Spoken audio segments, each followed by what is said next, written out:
And this year's NBA draft is going to be one of the better ones.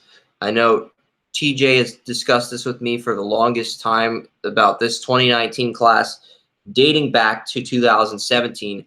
And I've had some people who've covered the high school basketball page on Draftopia break down some of the players in this class. But Pelicans are on the clock. We've already discussed this pick. Zion Williamson, he's 6'7", 285.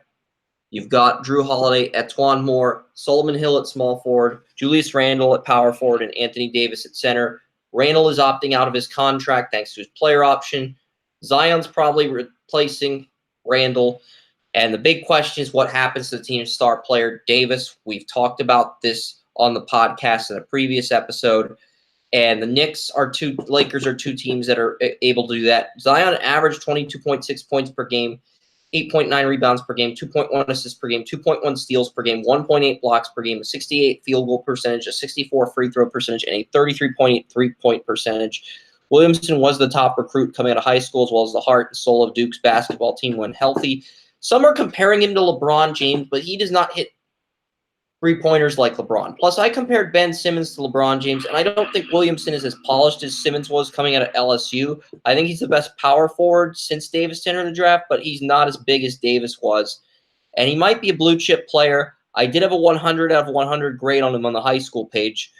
And he's the best player in this class. He'll help the Pelicans out right away with or without Anthony Davis. But overall, I think Zion is the number one player in the class, and we've already talked about this pick in depth. Joey and I have, so we'll get to Memphis at 2 and then get your thoughts on this. Ja Morant, 6'3", 175. He's going to be a future point guard.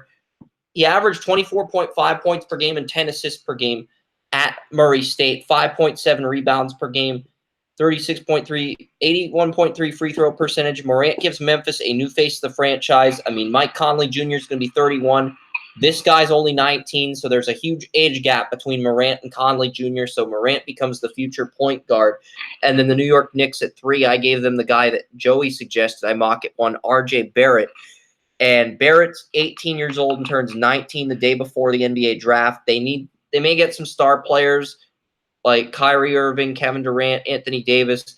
Getting all three of these guys in Barrett would allow a quick turnaround. Barrett averaged 22.6 points per game. Just like Zion Williamson, he actually has more rebounds per game and more assists per game than Zion. Also has a lower field goal percentage, but a higher free throw percentage, but a lower three-point percentage. And his ability to defend Romeo Langford is amazing. And Zion, you could argue that Zion, Morant, and R.J. Barrett are all players with 100 out of 100 grades based on high school recruiting and based on the NBA draft. But I'm going to let you give your piece because I feel like the Knicks are going to take Barrett at 3, but you could argue that any of these players are worthy of going first overall in any of their draft year. Well, here's the thing with Barrett. This is something that you really have to look at. And I think a lot of it's because of his youth. You know, his biggest detriment is his shooting consistency. We've seen him have tremendous shooting game. And we've seen him throw up a few stingers. He is as inconsistent a shooter as you'll find. But at the same time, you can see where all he needs to do is continue shooting and he'll get better. Larry Bird once said, somebody asked him how he became such a great shooter. Bird said, I'll take 100 shots a day, every day, 7 days a week. Then Jordan, he was a poor free throw shooter. They asked him, how did you become such a good free throw shooter when you were so poor at it early on? I took 100 free throws a day, every day, 7 days a week. So if Barrett would take 100 shots every day, because you can go through practice, you might take 20 or 30 shots. Then you'll go through the drills, they take another 20 or 30 shots. You may only take 60 shots a day in practice. So you need to put in the extra time to take those other 40 shots. What do you do if you're inconsistent enough? You take 120 shots, you take 150 shots, take 200 shots. This is what great players do. They put in that extra practice. Because what do you do the majority of your practice? You're going through offenses. You're going through your passing drills. You're working on team cohesion. So you had to put in that extra practice to get to that 100 shots. You're taking free throws. What do they do? Take 2 free throws, move around the circle. You just keep going. You move slots.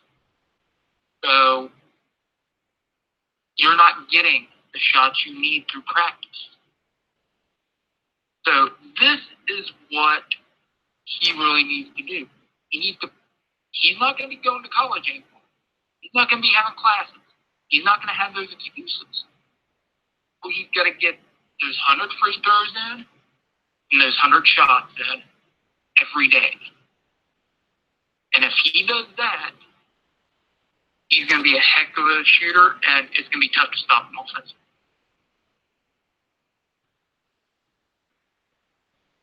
Yeah, and that's the thing. I think all these top 3 players separate themselves from the rest of the prospects in this NBA draft class. Zion, Barrett, and Ja Morant. I think all 3 of these players separate themselves from the rest of the draft class. And they all have the same problem. That's inconsistent shooting. You get those 100 free throws in. You get those 100 jump shots in per day. Watch the difference and see how that works. Because a good coach will tell them, I want you to stay 20 minutes after practice, and I just want you to shoot. And you'll see the improvement.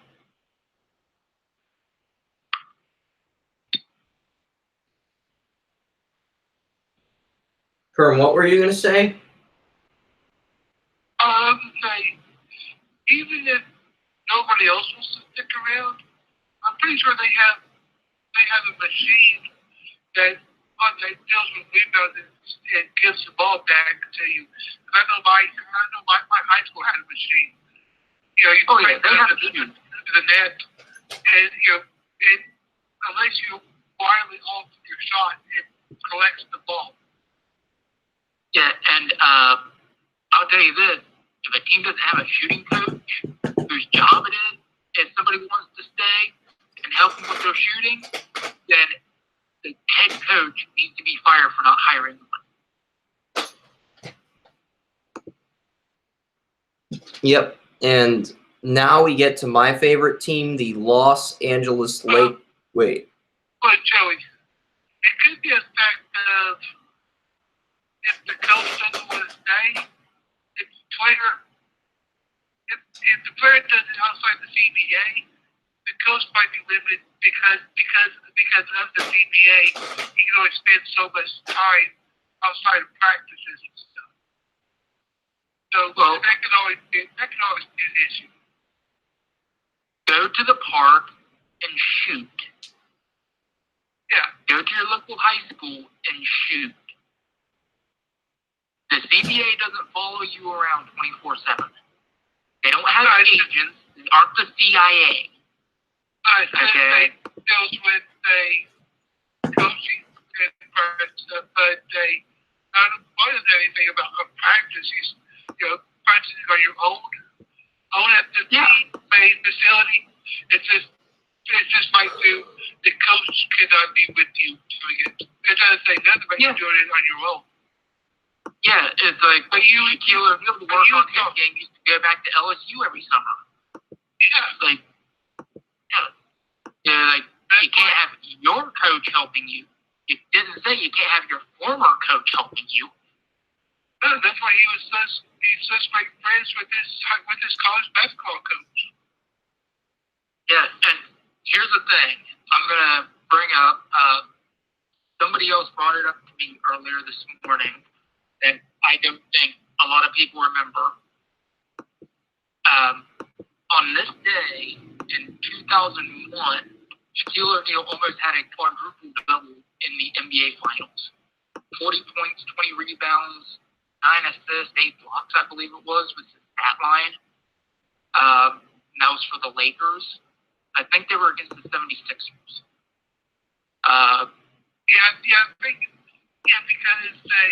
Because they made Fox suspicion because he was I think he was against he was Dan Patrick or Rich Eisen, and he was talking about the 01 finals that the 76ers shouldn't have won the game that they did.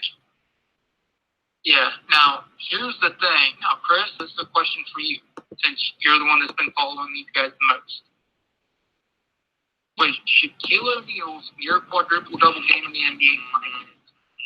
Do you think any of these players in this draft have the potential to potentially get a quadruple-double in the NBA Finals at any point in their career? I think Zion's probably the only one who could. I mean, he can get double-digit points, double-digit rebounds, double-digit assists, double-digit blocks. I think he's the only player who could potentially get a quadruple-double in this class. But will he? If he goes to the Pelicans and they get rid of Anthony Davis, I don't like those odds. It depends, though. I mean, the Pelicans will have a 15 to 20-year window of opportunity to keep Zion around. I mean, if they can't keep Anthony Davis, that's going to say a lot about Zion. Maybe Zion will want to go. If the Pelicans do not have a contender in place by the time Zion's set to hit free agency, maybe he'll leave too.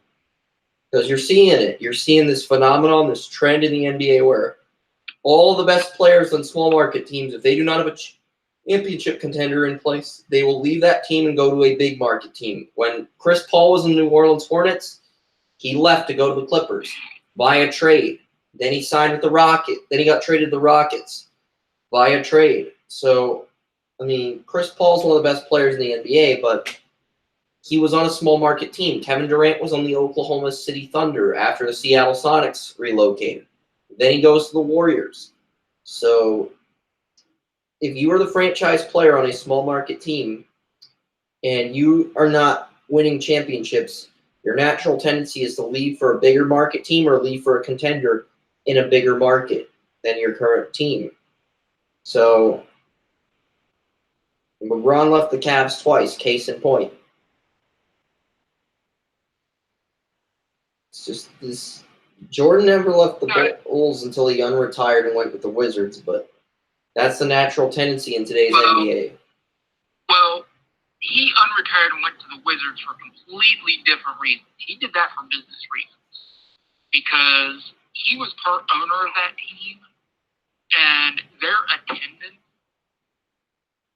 was through the toilet. So he came back, not because he really wanted to, but because business-wise, they could not draw fans. So he came back, and then people remember it. He had a deal in place, and this is when he was a nobody as an owner, as a businessman. This was his first foray into this. He had a handshake agreement with his co-owner, with the Wizards.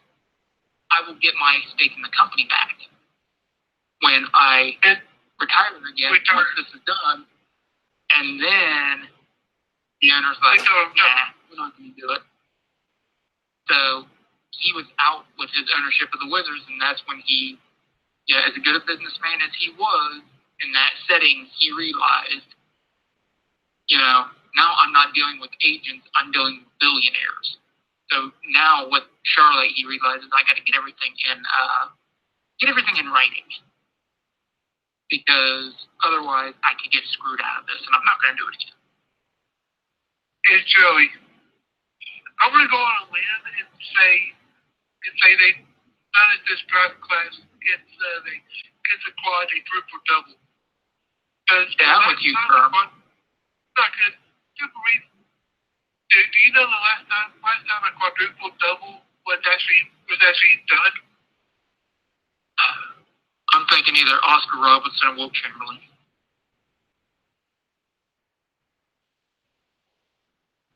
January 17th, 1994, David A. Robinson with the Spurs. David Robinson. Okay, yeah, I can see that. Robinson was. He was 34 and 10. Okay, now I remember. Yeah, now I remember. It 10 blocks. The only thing he didn't double in was the skills. Okay. Yeah, so yeah, I like that Chris is being politically correct on that with his answer. Well, not really, but he is being politically correct on that with his answer. But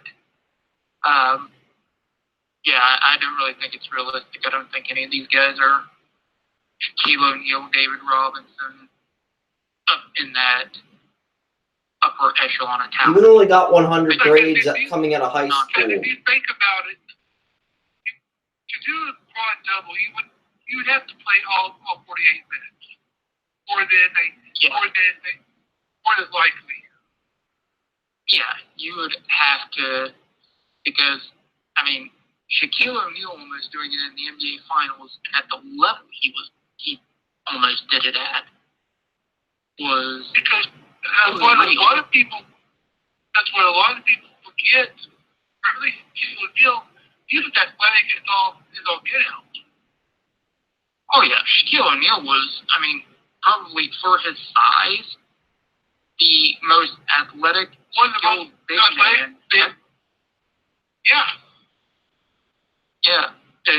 He just couldn't shoot for shit. He threw up freaking fastballs every time he threw the ball up toward the hoop. But he can do everything else. So, yeah. We'll get to my team, the Los Angeles Lakers, because the Lakers are going to be interesting. See how they do this draft without Magic Johnson is going to be very interesting. The Lakers, they've got a good starting five. Lonzo Ball, you've got Ingram playing shooting guard as a second small forward. LeBron James at small forward. Kuzma at power forward. Kyle Kuzma and JaVale McGee at center. Everyone in this starting five averaged at least 9.9 for 9 points per game, with Lonzo Ball being the weak link, scoring the fewest points among the starters with 9.9 points per game. Everyone else in this starting five averaged at least 10 points per game, with Lonzo Ball's 9.9 being the weak point of the starting five. So there's a few players the Lakers could get here at number 4. This is where the draft really goes from being obvious to interesting. Kentavious Caldwell-Pope averaged 11.4 points per game despite having 23 starts. He's also the only player to appear in all 82 games this past season. LeBron did not play in all 82 games. JaVale McGee did not play all 82 games. Kuzma did not play all 82 games. Ingram did not play all 82 games. And Lonzo Ball only played 48 games before his season-ending injury. So I think you could argue that they're looking at 3 players.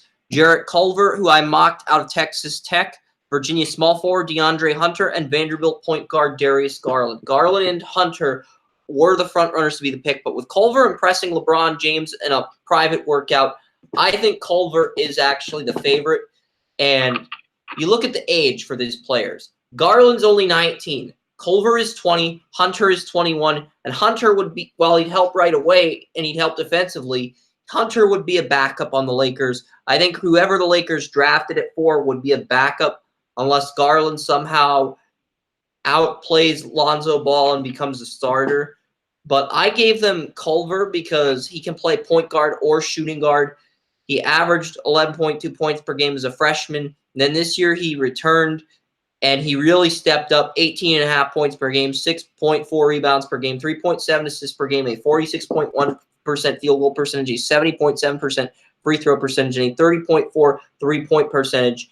20-year-old two-guard can help the Lakers and got words of encouragement after working with LeBron James. And like LeBron, Culver wants to win at any cost.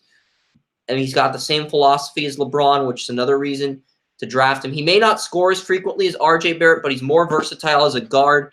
He's a way better defender on tape despite struggling with his three-pointer at times like Barrett does. He's also a more consistent shooter with a better free throw percentage. That's why I'm arguing for Culver. Worst case scenario, you got a really good sixth man for Lonzo Ball. Best case scenario, and he can be a sixth man for Brandon Ingram too. Culver comes in and takes a starting ball spot from either Ball or Ingram, most likely Lonzo Ball. And Culver is the guy I'm mocking the Lakers for. But I think the fact that the Lakers missed the playoffs this year was due to coaching by Luke Walton and the injuries. I don't think it's Magic Johnson's fault, even though Magic's getting blamed for the Lakers not living up to expectations. I think it's the overall team injuries and the coaching that ultimately led to the Lakers being in this position, and their really good lottery odds, which also led to them being in this position. Anything you'd like to add? Yeah, I said it before that I do not believe the Lakers are anywhere close to being anything. And I've said it before. I think the problem is LeBron James. That's interesting. Oren told me over the phone the other day that if he were running the Lakers, he'd trade LeBron James. In a heartbeat. In a heartbeat. He is holding that back. On this, I agree with Oren. I would trade him in a heartbeat. I would get as much as humanly possible for him because, let's face it, I know I could get pretty much anything over the next 3 or 4 years I wanted for him. And I would get it. I would get rid of him. I would take that issue. I would get rid of it immediately. I'd send him to the Clippers. I'd send him to wherever.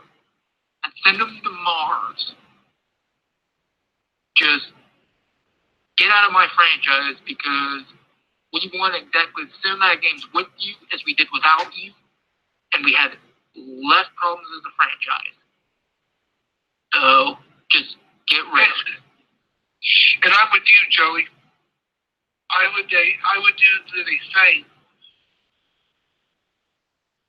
Warren would trade LeBron to the Pelicans for the #1 pick in this draft and get Zion, which is an interesting take. You could move Kuzma to the small forward, and you could keep the lineup relatively the same and be youth. So that's an interesting outlook, regardless. And another way to keep it point, how much is he carrying now about? He's not back in his career. So how much is he really carrying in already getting ready to go into other things after his career? As if you looked at it over the summer, he was a executive producer of a TV show that they flopped on. They flopped on a CBS.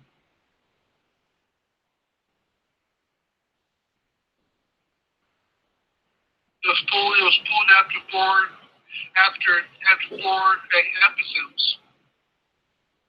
He was the executive producer of that show. Because his show, he had all his hand was fully in it over the summer. Once he signed with LA. Was that LeBron's show that nobody cared about? $5 million Mile hosted by Tim Tebow. Oh, Tim Tebow? Yeah, nobody cared about that one either. Tim Tebow was the host. LeBron James was the executive producer. It was like the best way to put it, a citywide version of American Gladiators. So it was still something that nobody cared about. Yeah, like if Tim Tebow isn't spouting about his religion, nobody cares about him. If LeBron James isn't pushing people on a basketball court because he can't make a regular jump shot consistently, nobody cares about him. So putting them together on a television show, how many people are going to care about that television show? Actually, not many people. This show wasn't about. Tebow was just the MC introducing the contestants for the UK Bunch. That was his only job. Well, he obviously sucked at it. All right, guys, we'll move on to number 5 now. Cleveland Cavaliers, LeBron's old team's on the clock. Cleveland has 0 small forwards in their depth chart, according to Spot Track, and LeBron James left this team. They never replaced him. DeAndre Hunter and Cam Reddish are Cleveland's top 2 players on the board behind Williamson, Morant, and Barrett. And both small forwards and Cleveland. Both are small forwards, and Cleveland will take one of them at 5, depending on what the Lakers do at 4. If Hunter gets drafted by the Lakers, then Reddish should go to the Cleveland Cavaliers. Otherwise, DeAndre Hunter to Cleveland makes a lot of sense. 6'7", 225, can play small forward, power forward, or shooting guard. He did not break out until this season, and he was a sophomore redshirt. Despite being on Virginia for 3 seasons, he was a sophomore redshirt, not a junior. So he actually redshirted, which is interesting to say the least. 15.2 points per game this season. Had his 52 field goal percentage, 78.3 free throw percentage, a 43.8 3-point percentage, and he's a great defender on tape. Probably the best defender on tape in the top 5. And he'll have that same impact on the Cavs that Colin Sexton had this year, 16.5 points per game as a rookie. He won't light the world up like LeBron James, but he should excel as a rookie, getting pushed to compete like Sexton did last season. I could see him having that kind of impact. And he would round out a good starting 5 because Cleveland's got, well, they still need a replacement for J.R. Smith at shooting guard, but they've got Kevin Love and Tristan Thompson. So they've got the bigs. Now, and you got the point guard. Now you just need that wing player, and you get that with DeAndre Hunter at number 5. As well as a guy who won a championship at Virginia this season in college basketball against Texas Tech. Well, the Cavs are a team that's just aching for talent. Okay? When Kevin Love wasn't with the team, this team couldn't win. Kevin Love was their big weapon. Tristan Thompson stepped up as a leader, but Kevin Love was the big guy there, and they need somebody else with him. Because if they can't survive without Kevin Love, man, that's going to hurt them if they don't get somebody else. And I think it's a good pick. It gives them a little bit of a mismatch. Kind of reminds me of the Titus pick that the Celtics made a couple of years ago. And it goes a little bit under the radar. You know, guys people could overlook. A really talented guy. Yep, and everybody in the top 5 off my board. So now we're on number 6, the Phoenix Suns. They traded their point guard, Brandon Knight, to Cleveland, where he sucked. I mean, he was really good in Phoenix, but he's been dealing with injuries the last few years, and now they need a point guard to complete their starting 5. And even with the good starting 5, they still couldn't win games. But both Vanderbilt point guard Darius Garland and North Carolina point guard Kobe White were guaranteed top 6 offers. And Garland is my second best point guard coming out of high school behind Trey Jones, who returned to Duke for his sophomore season. Garland now the top point guard in this class as a result. I gave him a 94 grade coming out of high school. And he, despite only playing 5 games at Vanderbilt, he could hit every type of shot on tape. I watched his high school tape when we were working on Garland's bio for the recruiting page. And he's got that ability to be an elite passer. The offensive and defensive awareness is there. He's got an exceptional basketball IQ.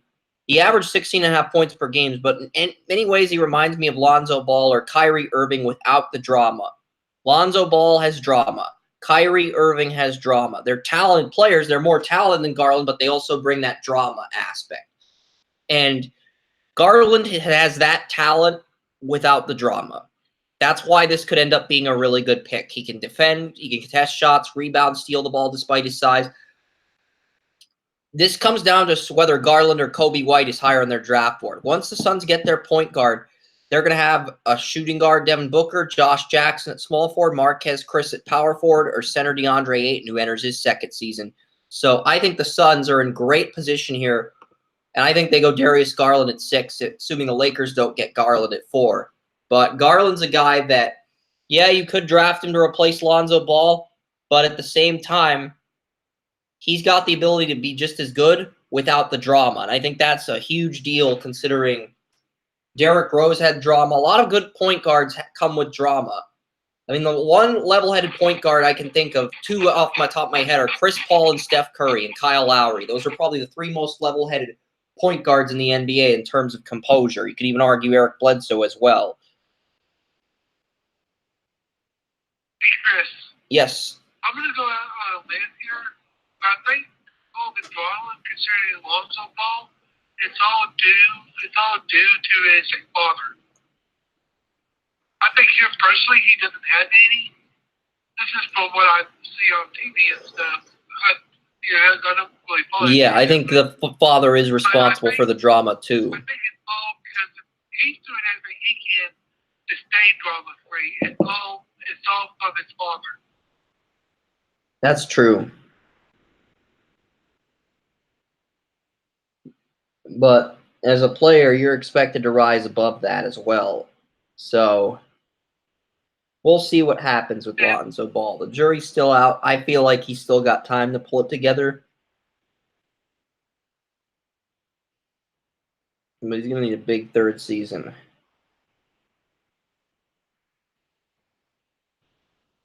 Anything you'd like to add before I get to number 7? All right, I'll go to number 7, the Chicago Bulls, Kobe White, North Carolina. Third year in a row, the Bulls have had the 7th pick in the draft. They've got Chris Dunn at point guard, Zach LaVine at shooting guard, Otto Porter Jr. at small forward, who they got from the Wizards, Lauri Markkanen at power forward, and Wendell Carter Jr. at center. We've covered these Bulls picks the last 2 years in the NBA draft on our NBA draft special. They've gotten bigs in the first round, and now you get a point guard. Kobe White or Jarrett Culver, I think, will be the player, because I think if the Lakers are taking Culver or Garland, most mocks have Garland in the Lakers, and he's a better three-point shooter than Culver, so, and younger too. So if Culver slipped and the Suns got Kobe White at 6, I think Culver would slip to Chicago at 7. Chicago needs a defensive presence for depth or a point guard to push Chris Dunn. And 6'5", 185-pound Kobe White can play shooting guard or point guard with his versatility. 16.1 points per game. I gave Kobe White an 88 out of 100 grade coming out of my high school page. Garland at a 94 grade. I think there is a clear separation from Garland and Kobe White when you watch the tape. Despite the fact that Kobe White's more durable, despite the fact that he's played more games, I think he's getting pushed up due to the fact that Trey Jones did not declare for this draft. Plus, his defense is below average. I've seen some guys in this class score on him, and score on him pretty easily, I might add. So, Kobe White surpassed Michael Jordan for points as a freshman. Michael Jordan did not average 16.1 points per game as a freshman. He did end up staying in North Carolina for 2 or 3 years before he declared. He didn't leave after his freshman year. But he declared after his senior season. He played all 4 years in college. Okay. Because of that day, because of the late 80s, actually early, mid 80s, he played all 4 years in college. There was no early involvement in the draft. Yes. College basketball actually did something. That's true. College basketball actually meant something back then, like you said. And Chicago, if they want to get a point guard at 7, Kobe White's the player they should get. I don't think he'll have the same impact that Michael Jordan had on the Bulls, not even close, but Kobe White would be the player I think the Bulls would take in this scenario at number 7.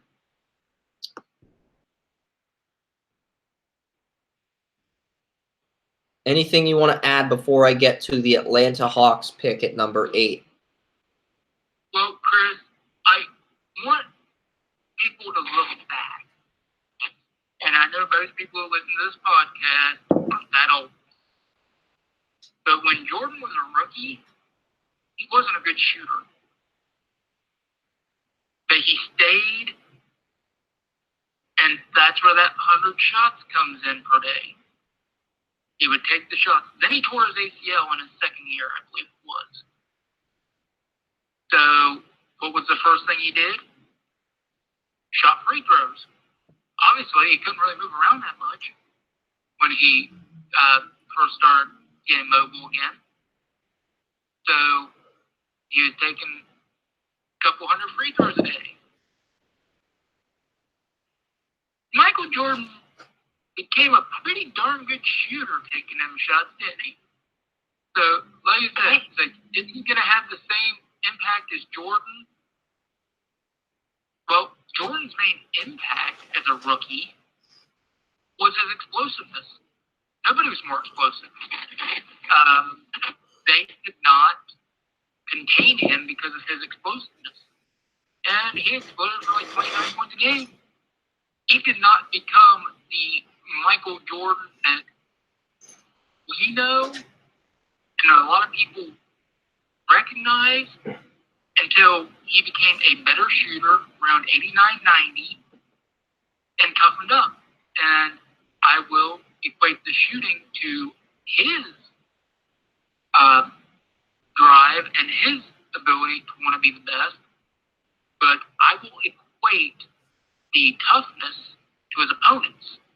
And I think that that's a problem in today's NBA, is that there's no toughness within today's NBA.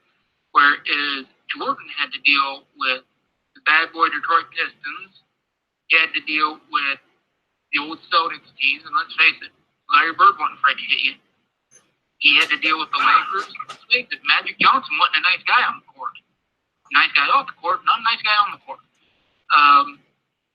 So, will he have the same impact that Jordan did early? Maybe. Hard to tell. Will he have the same long-term impact? Absolutely not. Yeah, something a lot of the people that don't remember, Detroit had their own sort of rules. It was a package strictly to take Jordan out of the game.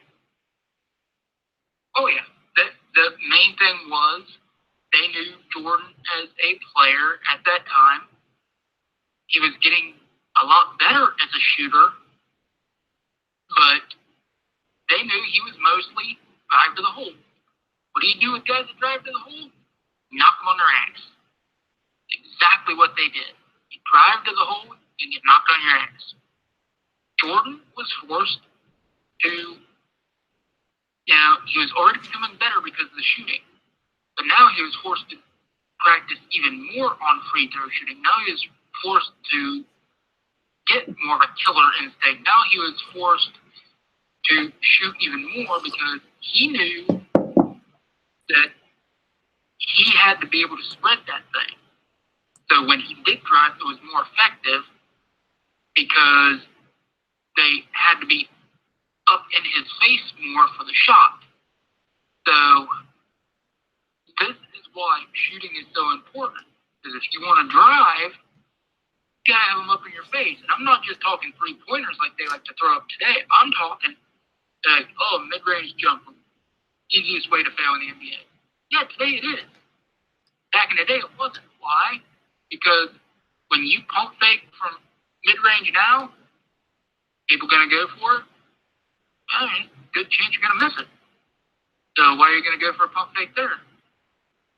Whereas you pump fake back in the day, good chance you can, if you made a good one, there's a good chance somebody's gonna jump at it because, buddy, you were practicing that mid-range jumper.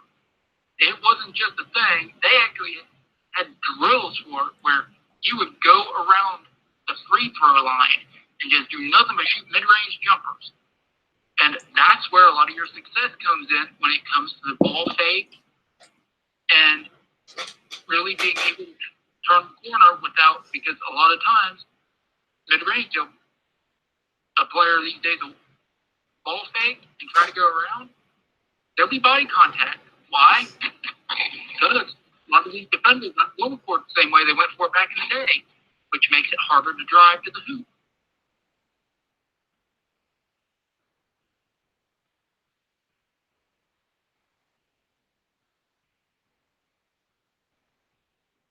Yep, and that covers the Bulls. We're going to get to the Atlanta Hawks at number 8. They have the 8th pick and the 10th pick. There are some rumors that they're trying to trade up with the Knicks for R.J. Barrett at 3. And they've got a good starting 5. Trae Young, Kent Bazemore, Taurean Prince, John Collins, and Alex Len at center. They can take the best player on their board. I think Cam Reddish is that player at number 8. 13.5 points per game. He had the game-winning three-pointer against Florida State. His 77.2 free throw percentage and the 33.3% three-point percentage are impressive, but the 35.6% field goal percentage is alarming. He's got to improve his field goal percentage, but he's got a higher ceiling than Taurean Prince, and he can take over when Prince's contract expires, and you can develop him slowly off the bench. So I think Cam Reddish, number 8 to the Atlanta Hawks, is a great pick by the Hawks. And he definitely... Yeah, and I want to give you a few names real quick, Chris. Tony Kukoc, Kevin McHale, the recently departed Johnny Hondo Havlicek. What do these 3 men all have in common? Tell me, Chris, what do they I'm going to guess that they all played for the Atlanta Hawks at some point. False. Low field goal percentages early in their careers? Nope. They were 3 of the greatest 6 men in NBA history. That's what they did their entire career. Hondo started a couple seasons for the Celtics in between the Russell and Bird eras. Kukoc started for a couple seasons when Jordan wasn't there, and McHale started a couple years after the Bird era ended before he retired. But for the most part, those 3 guys in no time they were career 6 men. They were the greatest 6 men in NBA history. And Kukoc had a career average of about 15 points a game. Hondo retired as like the third or fourth all-time leading scorer in NBA. And McHale was, he was probably the greatest non-starting big man to ever live. These 3 guys they were 6 man. And right now, if you have that starting core, a lot of people don't realize how important that 6-man role is. Like, well, you're a bench player.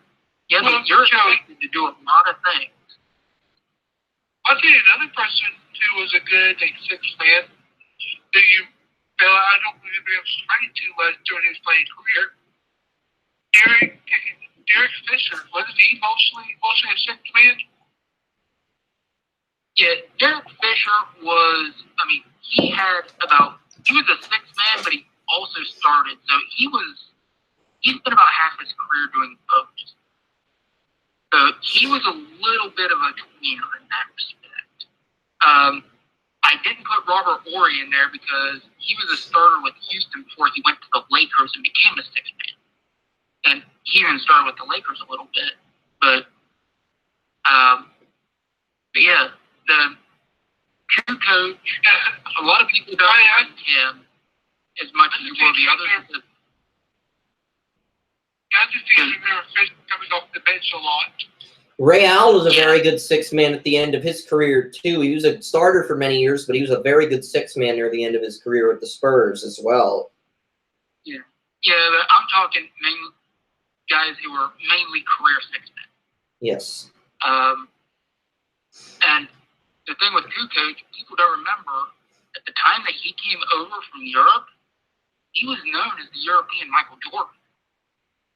He scored, I think it was 81 points in a European championship game.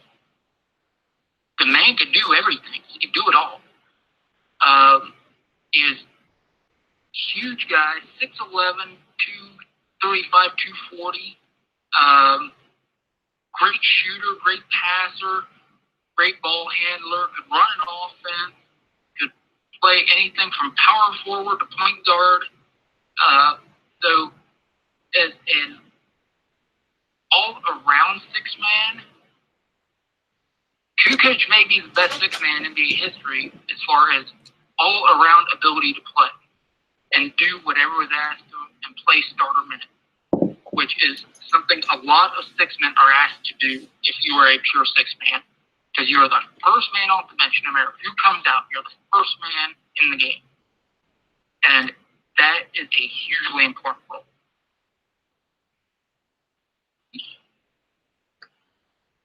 So Atlanta getting a guy of that quality to be a sixth man, that would be a heck of a pick if that happened.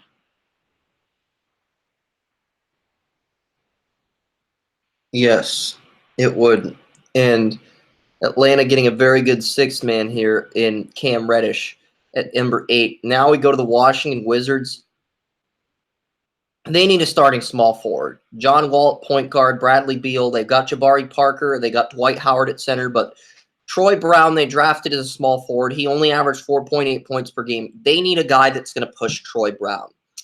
And I'm mocking them Rui Hachimura from Japan. He helped Japan make the FIBA World Cup for basketball, 21 points per game, 6 rebounds per game for Japan in the tournament. The 21-year-old forward from Gonzaga can play small forward or power forward. He has a massive 7'2" wingspan. He's got both offensive and defensive awareness, his high basketball IQ. He's going to be a steal for anyone outside of the top 10. In this mock draft, Hachimura goes to the Wizards at 9. He averaged 19.7 points per game, 6.5 rebounds per game, 1.5 assists per game, a 59.1 field goal percentage, a 73.9 free throw percentage, and a 41.7 three-point percentage.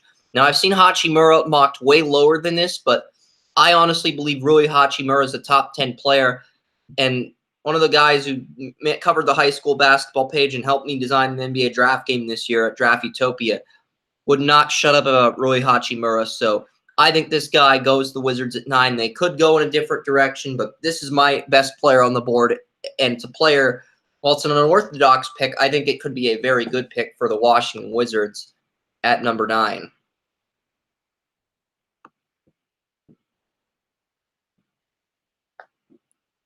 And that being said, we'll go back to the Atlanta Hawks at number 10.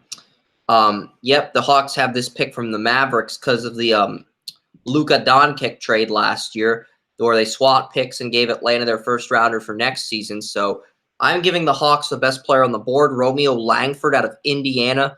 He was my third best recruit coming out of high school. He did not play like that guy that was supposed to challenge R.J. Barrett for the top shooting guard in the class, but he's 6'6", 215. He's got a higher ceiling than Kevin Huerter, even though Huerter showed he could be a future replacement to Kent Bazemore, winning all-rookie honors off the bench. But Langford, the best player on the board, despite not having good three-point shooting, he's still a top 10 pick because he can play both sides on offense and defense effectively. And I have the Hawks taking Romeo Langford to round out the top 10. So that's a top 10. Any thoughts before I get to Minnesota at 11? I must say that, well, I covered the NBA draft back in the day. I have not really been enthusiastic about a draft class in many years. This has helped my opinion because so you know that this draft class is the good draft class when it gets my opinion. It's a good draft class because I remember us talking about it on the Evolution Network back in 2017 leading up to the 2018 NFL Draft. Like, we've been talking about this class. TJ and I were talking about this class on the Evolution Network like 2 years ago. That's how good of a class it's been. It's been built up these last 2 years. And I think it's hilarious that all the scouts and the media people are saying this class is weaker than last year's class. I disagree. It's actually stronger. You just got to do your homework and scout the guys.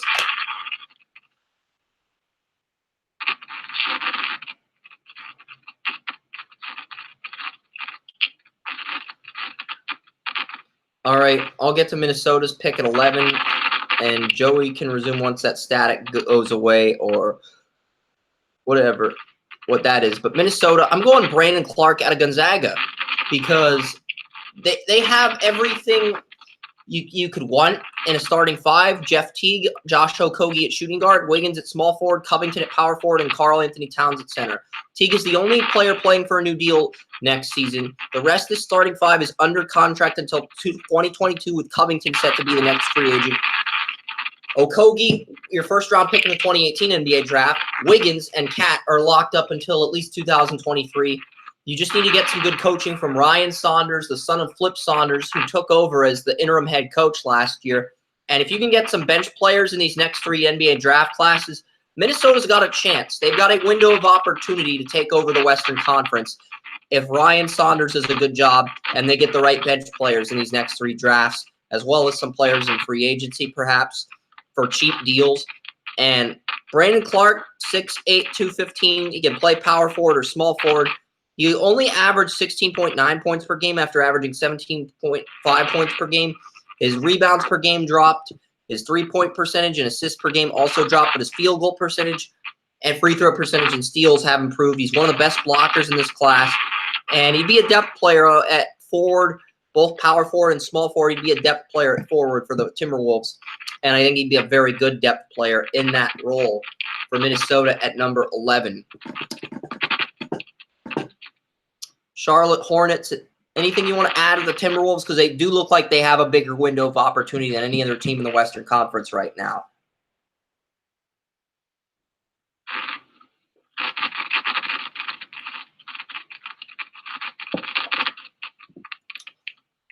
Static, okay. Charlotte Hornets. I'm going to go Nickeil Alexander-Walker. 6'5", 205. He can play shooting guard or point guard. 16.2 points per game, 4.1 rebounds, 4.1 assists, 47.4 field goal percentage, 77.8 free throw percentage, 37.4 three-point percentage. He's one of 2 players along with Bruno Fernando to interview with Charlotte at both the combine and a private workout. Bruno Fernando isn't as explosive on tape, and he has a very poor vertical, whereas Nickeil Alexander-Walker, on the other hand, is a great defender who can hit shots from short range, mid-range, or long range.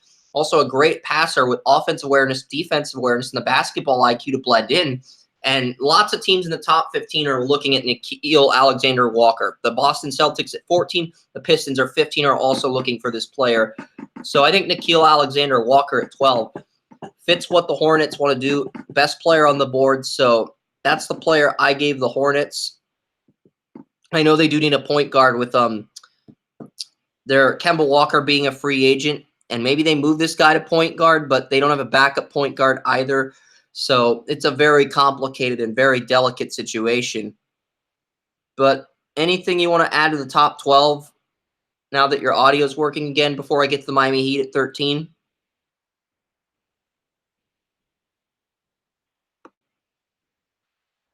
Okay, Joey's left the call. I'm going to find out why.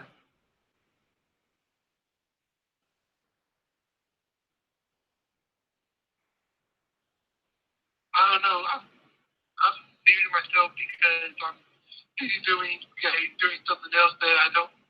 All right, I'm going to break down the Miami Heat's pick at 13. I'm going Bol, the son of Bol. He's 7'2", 235, 7'3" wingspan. He missed most of his freshman season. He's now only 208 after being 235. But Bol averaged 21 points per game, 9.8 rebounds per game, 2.7 blocks per game, a 56.1 field goal percentage, a 75.7 free throw percentage, and a 52 three-point percentage in 9 games before his injury. Bol is criminally underrated. The Heat can take him at 13 despite his durability concerns. And that's one player I'm giving the Heat. And then the Boston Celtics. Kevin Porter Jr. is the best player on the board, 6'6", 218. He can shoot three-point effectively as well as steal on tape. You got to look past the stats because this guy checks out all the boxes on tape when he's healthy. And if Kevin Porter Jr. wasn't injured, you could honestly say this guy is a top 10 pick when healthy. And I love this selection for the Boston Celtics. It makes a lot of sense to take Kevin Porter Jr. at number 14. But thoughts on the lottery picks so far, Joey? Yes, the lottery so far has been eventful. Not been a lot of surprises, but at the same time, there's been more talent than there has been in recent years. By recent years, I mean recent decades. So I think it's funny how all the NBA critics are saying this class is awful. It's worse than last year's. I disagree. If you've studied the players and you scouted them and watched the film, it's a stronger class than it's been in decades, like you said. yeah, because let's face it, the talent in the NBA right now is probably the athletic ability is as high as it's ever been. The actual basketball skills have been lower than they've ever been. So right now, this type of skill that's coming into the league in this class is needed in ways that I don't think a lot of people realize. Because if you've been following the NBA as long as I have, and you're objective about it, the NBA is in trouble as far as a pure skill perspective. And a lot of analysts are looking at athleticism taking the place of skill and saying, yeah, these are great players. No, a lot of them are not great players. You see, the best players in the NBA, they've been in the NBA for about a decade at least. 90% of the best players in the world, as far as North America goes, are veterans of over 10 years in the NBA. That is telling. And I think this draft class is talented, most talented there's been in several years, and I think it's going to bring much needed talent into the NBA. I agree with you on that because as these older players like LeBron, Durant, Curry are all in their 30s, Chris Paul's in his 30s as well. As the talent begins to deteriorate, it's going to be up to the younger guys in this class and the previous classes from the 2011 decade and beyond to make the NBA what it needs to become. And in a few years, we could be looking at Kawhi Leonard in his 30s and a bunch of other guys, a bunch of young guys, and a youth movement maybe, as the league continues to bring in young talent. So that's definitely something you got to look at as well, as you'll have a lot of the top players in the NBA. It'd be like when LeBron and Curry leave the NBA with Durant, you're going to have maybe Kawhi Leonard and Karl Anthony Towns and Anthony Davis as the three best players in the league. Anthony Davis and then Towns, and then you'd have a drop-off in talent, and then guys from this class. There's still going to be talent in the league, but maybe Westbrook or some other players, but there's definitely going to be a drop-off in talent. Most of the best players in the league being veterans, as you stated. Yeah, and let's face it, the NBA's last youth movement didn't pan out so well. So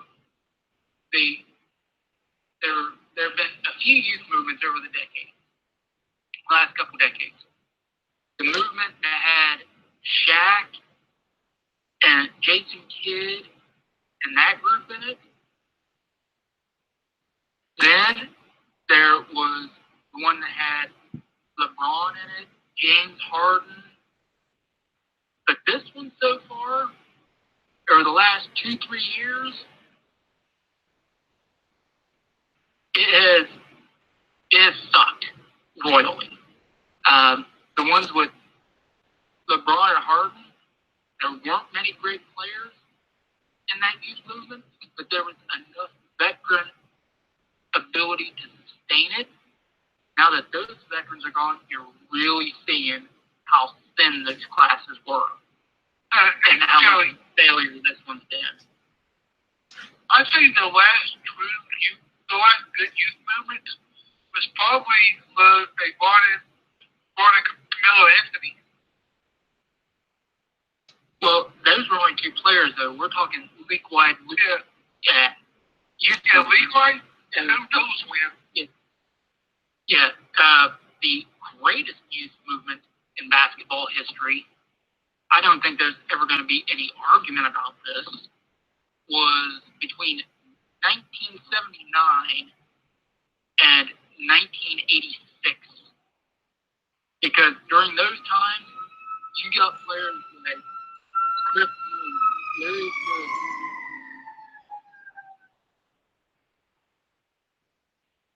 Okay, that was a thing. You got Billy Richardson Chris Mullins, Larry Bird, Magic Johnson, Michael Jordan, Dominic Wilkins, Patrick Ewing, Hakeem Olajuwon. You had that youth movement between 79 and around 86 was probably the greatest in basketball history. They had 8 years where the Hall of Famers that were churned out were just a who's who of names. There was a Hall of Famer on every team. So I don't think anybody's ever going to argue that youth movement not only saved the NBA, but probably the greatest we've ever seen and probably will ever see.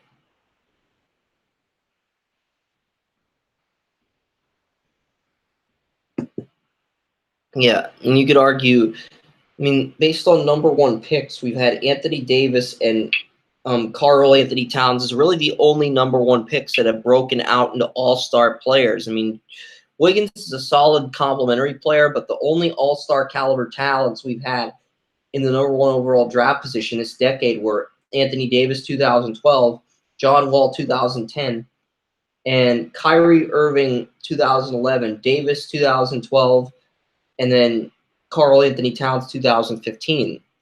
And Wall, Davis, and Towns have stayed with their teams this entire decade. And you got to credit Davis for hanging in with New Orleans as much as he has. So that's... Yeah, and I think this is a huge draft for New Orleans. Yep. Because if they don't hit on this big, chances are they lose Davis. Yep, the Pistons are going to get the first international player in this class at 15 in Sekua Mabaya from Limoges CSP. This is a guy that I think he can round out Detroit's starting five at power forward. He's only 18 but ranked 29th on my board, but the top international player in this class. He has the athleticism, speed, explosion, offensive awareness, and defensive awareness. He can hit from short range, mid-range, or long range. He checks all the boxes on tape despite what his stats say. And that's why he's a boomer bust pick, because the last international player that had the shooting chart down, that had everything down on tape, that could hit every shot on tape was Frank Ntilikina with the Knicks, but he could average less than 10 points per game in overseas, and he's turned out to be a bust. So while I think Sekua Doumbia is better than him, it's one of those picks that I can't put him in the top 10 yet, just because the last time we had an international player that could do everything on tape, they ended up being a bust. And I don't think Sekua will be as bad as the guy the Knicks drafted at 9 a few years ago, but he might get picked that high. So he might end up going a lot higher than number 15. But this is where I thought the most appropriate place to mock him would be.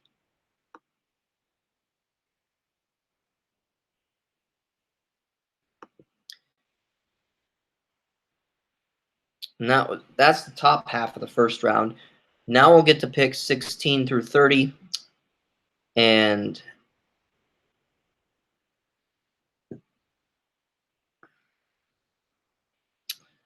the Orlando Magic have the 16th pick in this draft. I gave them Keldon Johnson of Kentucky. And 6'6", 211, Keldon Johnson can play small forward or shooting guard. He was one of the top recruits in college basketball at Kentucky. 13.5 points per game, 5.9 rebounds per game, 1.6 assists per game, a 46.1 field goal percentage, 70.3 free throw percentage, and a 38.1 three-point percentage. You get a small forward for depth, worst case scenario. Best case scenario, he wins the small forward job right away next season with the Orlando Magic. And then at 17, the Brooklyn Nets. I went P.J. Washington at Kentucky. They need a power forward to round out their starting five. 6'8", 228. He has 2 years of experience at Kentucky. He can play small forward or power forward. He can start out at the 4 and move to the 3 if things do not work out, because starting power forward Ed Davis, who's awful, and small forward Damari Carroll are both free agents. Not only is Washington the best player on my board, but logistically he fills a need and makes a very ideal player for Brooklyn. 10.8 points per game, 5.7 rebounds per game, 1.5 assists per game as a freshman. This year he had 15.2 points per game, 7.5 rebounds per game, 1.8 assists per game, and he improved from his freshman season to his sophomore season. And P.J. Washington, he's like a guy that Brooklyn wants to take at 17. So the two Kentucky players come off the board, and then the Pistons go international player. Thoughts on this back half of the first round before I get to the Indiana Pacers at 18. And the guy I'm going to give the Pacers, I moved him up multiple times, and I love his tape.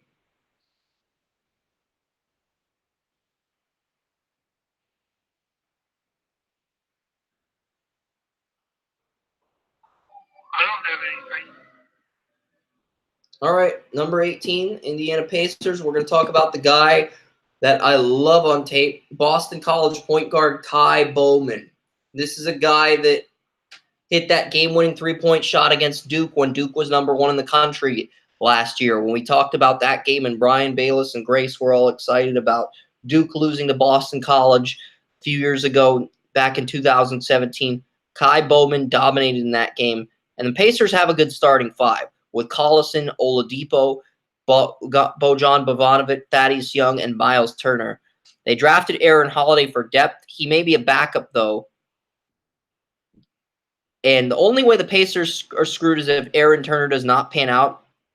But you're going to need depth at guard. Darren Collison, Corey Joseph, your backup point guard, Tyreek Evans, your backup shooting guard, and Wesley Matthews, your third-string shooting guard, are all set to be free agents. So you lose your top 2 point guards and your 2 backup shooting guards behind Oladipo. Kai Bowman is a guy who worked out with the Pacers, and I love Kai Bowman's tape. I know some people have a second-round grade on Bowman, but I am telling you, he is a first-round player on my board. 6'1", 188-pound point guard, had 14.3 points per game and a career-high 44.3 three-point percentage as a freshman. He improved even more. Bowman had nearly a triple-double in Boston College's victory over a number 1 ranked Duke squad with 30 points, 10 rebounds, 9 assists as a sophomore.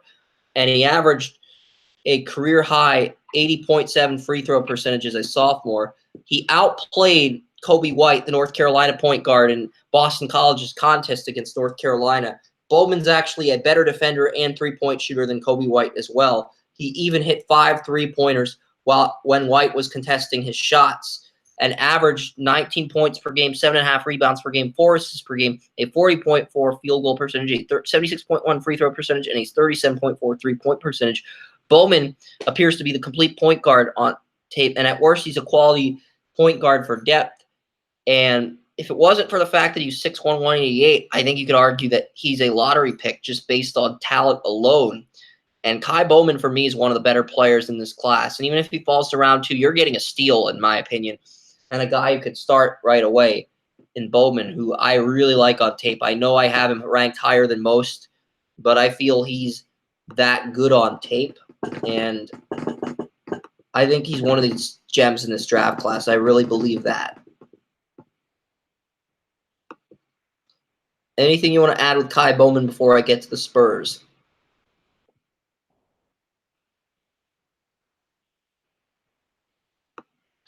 Okay, then. We are on to San Antonio. And the San Antonio Spurs, Bruno Fernando, center out of Maryland. This is a guy who you got Burn Forbes, DeMar DeRozan at shooting guard, Rudy Gay at small forward, who happens to be a free agent, power forward, LaMarcus Aldridge. You need a center. Jacob Poeltl, the guy you got from Toronto in the Kawhi Leonard trade, hasn't panned out yet. And the 6'10", 240-pound big can play center or power forward. Bruno Fernando averaged 13.6 points per game and 10.6 rebounds per game. He's the only player that's averaged double-digit points and double-digit rebounds at the center position. 2 assists per game, a 60.7 field goal percentage, a 77.9 free throw percentage, and a 30% three-point percentage. He's also fast and excellent defender, but he lacks the explosion or jumping ability to thrive in the NBA. Some consider this a deal breaker. The Spurs, though, they get Bruno Fernando here at number 19. And then the Celtics, with their second pick at 20, they get the guy I originally mocked, the Celtics at 14, and Jackson Hayes out of Texas, who could succeed Al Horford down the road if Al Horford doesn't come back. 10 points per game, 5 rebounds per game, hardly generates assists, but he's outstanding defensively with great rebounding and shot blocking. He relies on his short and mid-range shots. He cannot shoot from long range. Learning under Horford, assuming he returns next season, allows Hayes to improve in this area and thrive as a bench player. So, Kern, what was it what you wanted to ask me? I got the top 20 done. Well, nothing. It's just something I was going to put on Netster and see if we want to talk about his movie, so we brought it up on the actual call. Go ahead. Hey, do you think it's a problem that we had 80 underclassmen declared for the draft with only 60 spots available? Well, guys have until May 29th or the last week of May to decide if they want to stay in the draft or return to school. So it's on them. It's entirely on the player. If the player thinks they're going to get drafted early, stay in the draft. And if you're one of those guys where you're unsure if you're going to get drafted, just go back. Just go back, get your degree. Because the worst scenario to be in is the scenario where you declare, you leave early, and you don't get drafted by a team. Yeah, you can't go back to college. Yeah, because these players that left early won't get drafted. Because 80 players left early. There's only 60 picks. Yes, but the NBA G League draft is 7 rounds. The NBA G League draft is 7 rounds. The NBA draft is 2 rounds. But the NBA D League, now the NBA G League, their draft is 7 rounds. So I think they should make a rule where all the guys who get undrafted in the NBA draft, if they leave early, they immediately become eligible for the G League draft. I think you need to make that a rule. If you did, more guys would probably declare and they'd stay in the draft. Because if you made that a rule and you're an underclassman, you don't get drafted, you're instantly eligible for the G League draft, or you can choose to return to college. And you can decide after the NBA draft whether you want to go back to school or whether you want to go to the G League draft, assuming you don't get picked. They are eligible for the G League draft if they turn pro. So if they turn pro and they are not drafted, they are eligible for the G League draft. Yeah, as far as I know. Good. But you still, more and more people has played the G League. More and more NBA players that play the G League. But still, those, if you're an underclassman and you've been, but don't, you declare as underclassman, league or overseas, where sometimes you have to fight to get paid what your contract says you're going to get paid. So is it worth it to forego a couple years of college just to leave sooner? If you're a fringe player, with being a fringe player.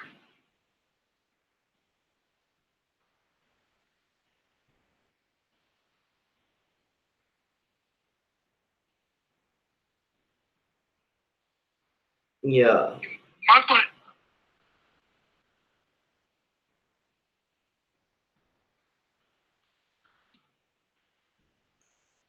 So that being said, we're going to get to pick 21. Jackson Hayes was the 20th pick for the Celtics. He is the son of tight end Jonathan Hayes, former Steeler tight end in Super Bowl 30. So, son of a former NFL tight end. And Hayes also coached the Bengals, Jonathan Hayes, the tight ends coach. But let's get to the Thunder. I'm going Luguentz Dort out of Arizona State, 6'4", 215-pound shooting guard, initial top 50. Dort played high school basketball in Jacksonville, Florida before committing to Arizona State. He's a freshman, and he's the best player on my board. 16.1 points per game, 4.3 rebounds per game, 2.3 assists per game, a 40.5% field goal percentage, a 70% free throw percentage, a 30.7 free-point percentage. He outscored. I think the Thunder get Luguentz Dort here, and they get the best player on the board and a shooting guard to round out their starting 5. Boston Celtics at 22, Chuma Okeke. He gives Boston depth on the wing as well as someone who can step in if Hayward is moved.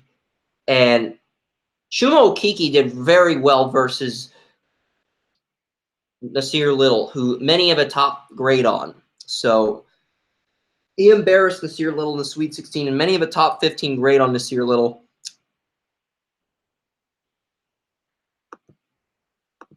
23, Utah Jazz, Dylan Windler out of Belmont. Windler's 6'8", 200, but he can play small forward or shooting guard with his versatility. He's my top-ranked senior in this draft. He was able to hit three-pointers at will versus Maryland. His passing, his rebounding, his offense awareness, defense awareness, basketball IQ, all check out. The short-range, mid-range, and long-range shots are there. 21.3 points per game, 10.8 rebounds per game, 2.5 assists per game, a 54% field goal percentage, 84.7% free throw percentage, and a 42.9 three-point percentage. Dylan Windler is one of the best players in this draft. His lack of speed and explosiveness are really the only things that really hinder his ability to perform. And I think Windler is one of the better players in this class and a very underrated talent that it's getting underlooked. And then you have Nasir Little. So I think Nasir Little at 24 with the 76ers, he gives you a player who can play small forward or power forward. And a guy that I've seen mocked as high as the top 15. 76ers getting a steal with Nasir Little at 24. And then the Portland Trail Blazers, they're up at 25. They go Grant Williams, power forward / small forward out of Tennessee. And you've got Lillard, McCollum, Nurkic at center. Zach Collins can take over at power forward. They need to actually play him instead of putting him on the bench. With NA's Cantor gone, Grant Williams can play as a backup or give you competition. So you need a small forward as well as a power forward. And he's 6'7", 236. You can move him to the 3. Or you can put him at the power forward spot. But Grant Williams, 18.8 points per game, 7.5 rebounds per game, 3.2 assists per game, a 56.5% field goal percentage, a 81.9% free throw percentage, a 32.6 three-point percentage. Grant Williams out of Tennessee, a very good fit for Portland at 25. And that rounds out the top 25. Anything you'd like to add before I get to 26 through 30? Because I think this is one of the better top 25s we've seen in years. I mean, it's a very good lottery range. It's a good top 25, good group overall. So that will do it for that. Like I said, I don't really know enough. The Monks necessarily had to leave work. The rest is all you. Joey had to leave early for work. Okay. So the rest of this is all me. Do you want me to break down round 2, or should I just go up to 30 and then tell people where they can find round 2? Because I'm only going to – because I think there are less write-ups in the second round than there are in the first round. It's not as in-depth in round 2. I could quickly name the picks, but it's not as in-depth. So that's why I'm saying we'll break down 26 through 30 and then see where we're at. But let's get to Cameron Johnson. Former Moon Township native heads back to Cleveland hoping to make an impact right away.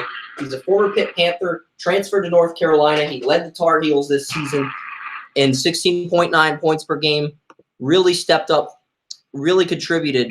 5.8 rebounds per game, 2.4 assists per game, a 50.6 field goal percentage, 81.8 free throw percentage, 49.7% free throw three-point percentage. Very good numbers by him. The Brooklyn Nets, Matisse Thybulle. He's lined up at point guard, shooting guard, small forward. He thrives defensively but struggles offensively. Brooklyn adds depth here. Nas, 28, San Antonio, 28, Golden State Warriors. Nas Reed, 6'10", 240. He's a big, he can play power forward or center. He kept Bruno Fernando in check when it came to defending during the NCAA tournament.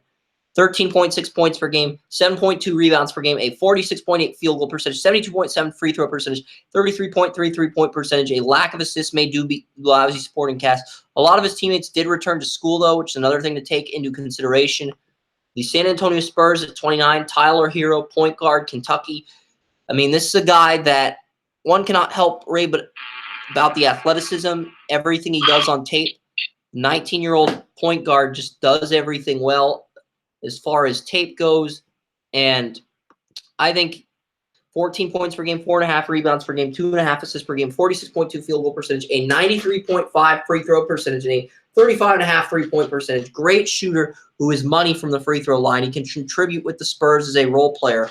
And then number 30, the Milwaukee Bucks, Admiral Schofield for depth at small forward to wrap up this first round, 6'6", 241. Admiral Schofield is the versatility to play small forward or shooting guard in a backup role in the Bucks. Second senior to be picked in the first round after Cameron Johnson and Dylan Windler. So there are some good players here in round one. And now we get to round two of this mock draft. And it's 11:49. We're going to finish the podcast by noon regardless of what happens. But I'll try to take my time on some of the picks in round two.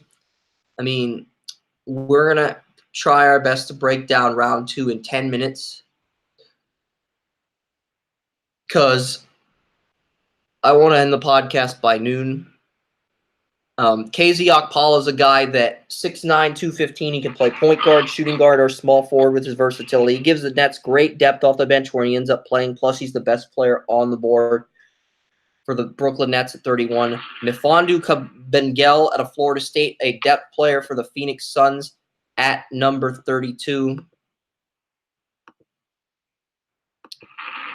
33, the 76ers, Carson Edwards out of Purdue. He gives you a very good sixth man to Ben Simmons. And then Jonte Porter out of Missouri at 34. The 76ers have back-to-back selections. So I gave them Carson Edwards, 6'1", 200-pound junior average, 24.3 points per game. And having him as backup behind Ben Simmons gives them the ability to shoot at will in their opponents with point guard play like Golden State does. And then you get Jonte Porter, who could be a steal if his ACL is healthy. The Hawks at 35, Taco Fall, 7'7", 310. Taco Fall, good backup for Alex Len. He can defend effectively. At 36, Charlotte Hornets, Ty Jerome. He's no Kemba Walker, but he may end up starting right away in this situation for the Hornets if Kemba Walker leaves. 13.6 points per game, 4.2 rebounds per game, 5.5 assists per game, a 43.5 field goal percentage, a 73.6 field goal free throw percentage, and a 3-point percentage. So Ty Jerome to the Hornets. I mocked Moses Brown to the Mavericks at 17. He gives the Mavericks that starting center, which I thought they were going to get last year's draft. He'll be a steal if he plays like he did in high school. Chris Wilkes, the Bulls, as a backup small forward for depth. Amir Coffey, Minnesota, goes to the Pelicans for depth. And mainly at this point, it's all about teams getting depth players. Sacramento Kings, Aubrey Dawkins, they get him for depth. At 40, Atlanta Hawks, 41, Jordan Bone. They take the best player on the board. They get Jordan Bone as a backup for depth. 76ers, Daniel Gafford, Arkansas, best player on the board. And you know the drill here. I mean, mainly Timberwolves. Teague's playing for a new deal. Shamori Pons, depth player for the Timberwolves. Jalen Noel, point guard / shooting guard, depth player at 44 for the Atlanta Hawks. Pistons, they get a depth player behind Reggie Jackson and Jared Harper. Makai Mason goes to the Orlando Magic. He could push for a starting job in this role. Then you've got the Kings at 47, Zach Norvell Jr., best player on the board. He goes to the G League. LA Clippers, Sagata Kanata. They get that center for depth. Ivan Zubaka is an RFA, so the center / power forward goes to the Clippers. Ethan Happ out of Wisconsin. You get that. You get a player for LaMarcus Aldridge. 50, the Pacers. Terrence Mann, Florida State. Good shooting guard for depth. The write-ups are very quick and basic at this point. Caleb and Cody Martin go 51 and 52. The two Nevada brothers, Caleb Martin and Cody Martin, they go 51 and 52 to the Celtics and Hornets. The Utah Jazz, they need that point guard. So they get Tyus Battle here at 53 out of Syracuse. The Jazz. Benny Boatwright goes 54 to the Philadelphia 76ers. Eric Paschal out of Villanova. Small forward / power forward. He 55th best player on our board goes to the Knicks. They get him for depth. The Clippers, Talen Horton-Tucker, freshman of Iowa State, goes 56 to the Clippers. the New Orleans Pelicans, they get C.J. Massenberg out of Buffalo for depth at 57. My Oni goes to the Golden State Warriors, former Yale shooting guard / small forward. Tyler Cook out of Iowa, power forward out of Iowa, goes 59 to the Raptors. And Mike Daum out of South Dakota State goes to the Sacramento Kings at number 60.